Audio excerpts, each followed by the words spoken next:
Kalau kita sudah tidak berbuat dosa sampai maghrib, kemudian kita habis itu salat maghrib, bertahan tidak berdosa, tidak gelendengi orang, tidak marah, tidak membentak, tidak melakukan apapun yang dilarang oleh Allah, berbuat yang terbaik sampai dengan Isya, waktu Isya, maka itulah salat maghrib kita. Kalau begitu, berapa jam salat kita sehari semalam? 24 jam. Kalau salat kita 24 jam, maka kita dinamakan orang yang selamat. Maka kemudian monggo itu yang tadi saya mengatakan itu dijelaskan atau ditafsirkan sendiri lebih luas sampai dengan subuh. Kalau begitu kita memang harus salat terus menerus. Hal yang menjadi falsafah kita adalah orang yang dagang dinamakan dagang kalau beruntung. Orang nyambet gawe bekerja dinamakan kerja kalau gajian. Kan begitu? Orang menuntut ilmu dikatakan menuntut ilmu kalau kemudian dia dapat ilmu. Sekarang orang yang menunaikan sholat dikatakan sholat kalau kalau dia bisa menghindarkan diri dari dosa dan bisa menghindarkan diri dari kemaksiatan dan bisa melakukan hal-hal yang terbaik yang kemudian diponto-ponto istilahnya oleh Allah, yaitu kalau satu ponto satu kelompok, yaitu kelompok asar, yaitu kamu berbuat baik diawali dengan 4 rakaat, diimplementasikan sampai dengan maghrib, diawali dengan 3 rakaat, diimplementasikan sampai dengan isya, diawali 4 rakaat, diimplementasikan sampai dengan subuh, diawali 2 rakaat, diimplementasikan, dilaksanakan, direalisasikan. Janji kita di hadapan Allah menggunakan salat tadi sampai dengan zuhur, begitu dan seterusnya yang harus kita waspadai. Makanya kemudian gimana Pak Anang? Gimana ya, luar biasa sekali. Tapi ini kayaknya Ustadz, ini masih ada beberapa waktu yang memberikan kesempatan pada pendengar di rumah. Mungkin ada yang mau bertanya, ataupun mungkin di sini tadi penjelasannya luar biasa sekali. Oke, sahabat Purnama Masjid di rumah, apabila ada pertanyaan silahkan WhatsApp ke 085292117722. Sekali lagi 085292117722 dalam Ustadz menjawab mencerahkan umat. Ya, bisa kita lanjut lagi Pak? Mungkin ada pertanyaan ataupun hal yang bisa didiskusikan. Oke, tadi sudah disampaikan cukup panjang lebar buat kita sekalian, dan sekarang kita juga merasakan kayaknya hal-hal itu kok kita banget gitu ya.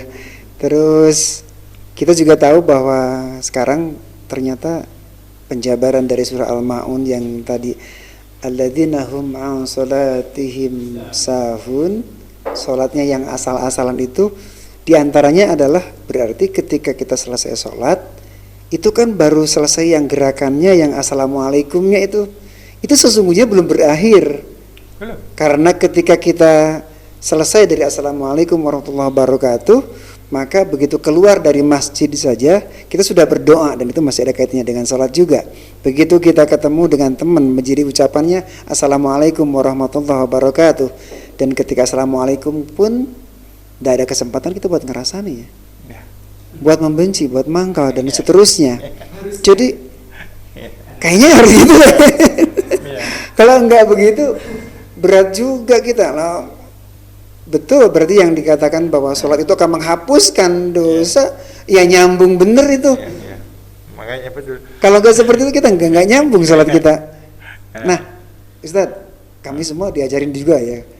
Lalu apa yang harus kita lakukan? Kalau itu kan hal-hal yang berat untuk kita lakukan ya. Nah, artinya bagaimana kita menghindari tahap demi tahap, ittaqillah mastata'tum, semampu kita. Lalu hal-hal yang barangkali perlu kita lakukan agar kita ini kencang ingat bahwa tadi saya sudah ketemu dengan Allah di dalam sholat. Saya sudah meyakini Allah itu ada. Saya meyakini bahwa Allah melihat kita. Wah, jadi nggak enak juga mau berbuat nggak nyaman itu, minimal nggak enak juga ya, karena merasa dilihat oleh Allah Subhanahu Wa Taala. Ustaz merasa di Ya. pengalaman. Gimana Ustaz Mukhlas? Gimana Ustaz? Itulah yang mungkin terjadi di masyarakat, termasuk diri kita, masya Allah. Kita taunya sholat ini ya gerakan itu, ternyata tadi disampaikan oleh beliau Ustadz, masya Allah, yang namanya sholat itu dari waktu ke waktu bersambung terus demikian. Inilah yang mestinya harus kita ketahui bersama bahwa ketika seseorang itu melaksanakan sebuah ibadah, tidak memahami maksud dan tujuannya, tidak memahami hikmahnya, apa yang sebenarnya kita lakukan itu akan menjadi apa tujuannya, maka menjadikan itulah hanya sebuah rutinitas saja. Sing penting sudah. Nah, ada pepatah lagi, masya Allah, sing penting kan sholat, Gusti Allah maha memaafkan. Inilah yang harus kita ketahui bersama, bahwa sholat itu tidak hanya sekedar gerakan, itu ternyata ada kelanjutan yang mesti harus. Pernah ada saya bersama teman itu habis berdoa menangis di hadapan Ka'bah. Dia menangis memohon untuk dikabulkan doanya. Iya. Kemudian dia setelah keluar dari pintu masjid, di luar ada seseorang yang memaksa meminta uang dengan nominal yang dia maksa 500 rial. Itu kan di luar nalar, minta kok. Iya, memaksa, iya. Memaksa. Akhirnya dia bingung. Dia teringat, apakah ini Allah lagi menguji saya? Tadi saya berdoa memaksa Allah untuk bisa mengabulkannya. Allah menjawab kalau saya dipaksa semacam itu. Akhirnya saya harus mengeluarkan itu uang. Saya kasihkan, saya teringat bahwa Allah semacam itu. Ternyata Allah menjawab berikutnya, orang yang tadi minta itu di luar masjid setelah sudah aktivitas lain, ketemu lagi, dia sudah dibawa oleh polisi. Ternyata orang itu orangnya, dia memang mengatakan ikhlas, kayak teringat dengan doanya menangis itu. Inilah barangkali Allah lagi mengingatkan saya untuk memaksakan keikhlasannya seperti apa. Saya begitu hilang rasa artinya kesadaran bahwa orang itu memaksa saya. Allah menunjukkan ternyata orang itu memang betul orang jahat. Saya teringat ketika dia bilang begitu, saya ingat, subhanallah, untung saya diingatkan semacam itu.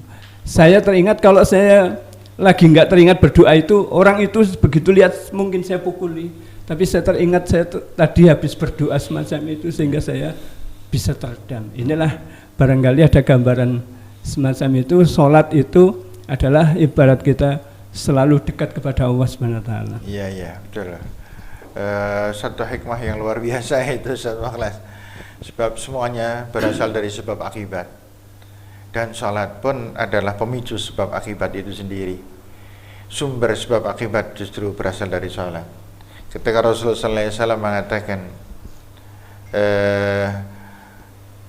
di dalam sebuah hadis, Rasulullah SAW mengatakan, innama awwalu ma yuhasabu bihil abdu yaumal qiyamah as-salah. Yang pertama kali dihisab adalah sholat. Saya pada saat itu mempelajari hadis ini, teka-tekinya luar biasa. Ada apa ini kok semacam ini? Kenapa yang pertama kali dihisab adalah sholat? Kemudian Rasul mengatakan, idza saluhat saluhasairu amali. Kalau sholatnya bagus, maka semuanya dianggap bagus. Astagfirullah.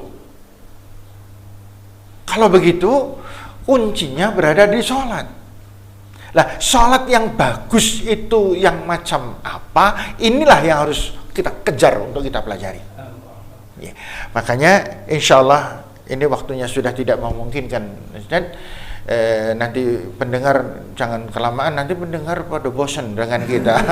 Kita lebih baik kita sambung kesempatan yang akan datang, yaitu kita mencari jawaban dari ilmu dari Rasulullah, dari Allah Subhanahu wa taala, tentang bagaimana agar salat kita ini diterima dan bagaimana tanda-tanda bahwa sholat kita ini adalah sudah mewakili seluruh unsur hidup dan perbuatan ibadah kita, sesuai dengan yang dikatakan oleh Rasul sallallahu alaihi wasallam, idza saluhat saluha sa'iru amali.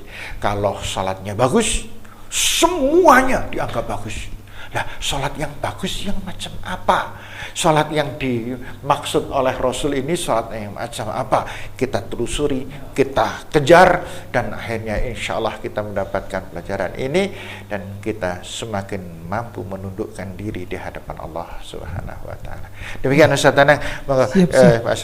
Luar biasa sekali. Wah, setelah mendengarkan uraian yang disampaikan Ustadz Haris dan tambahan dari Ustadz Endang, Ustadz Muklas, luar biasa sekali berkaitan dengan sholat. Berarti sudah nggak ada rumusnya api di wong sing sholat tapi kelakuannya jelek dengan sing ora sholat kelakuannya bagus. Nah, insya Allah akan kita jawab di pekan mendatang. Insya Allah. Itu udah rumus itu udah nggak berlaku kalau kita mendengarkan kajian ini ya.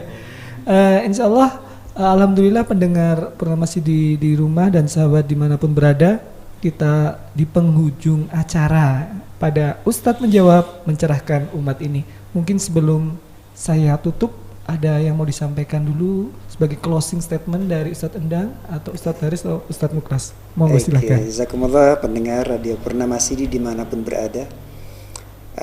Tadi kita mendengar dari Ustadz Haris bahwa sholat itu adalah doa. Saya ingin mengulangnya, sholat itu adalah doa. Dan doa itu mohon ibadah, intinya ibadah. Dan dengan demikian seluruh aktivitas kegiatan kita dalam hal apapun yang kita kerjakan, dimanapun kita mengerjakannya, dengan siapapun kita melaksanakan pekerjaan itu, maka endingnya akan dinilai bagaimana sholat kita. Baru saja Ustaz menyampaikan bahwa andaikan sholatnya itu bagus, maka yang lainnya pasti bagus. Karena sholatnya 24 jam. Jadi kita sudah tidak mungkin lagi untuk merasakan ketika Allahu Akbar, Allah yang maha besar, lalu kita mau sombong dengan cara apa? Andaikan sholat kita bagus, serius, sungguh-sungguh, maka Allah Subhanahu wa Ta'ala akan bentengi diri kita dari sifat sombong itu.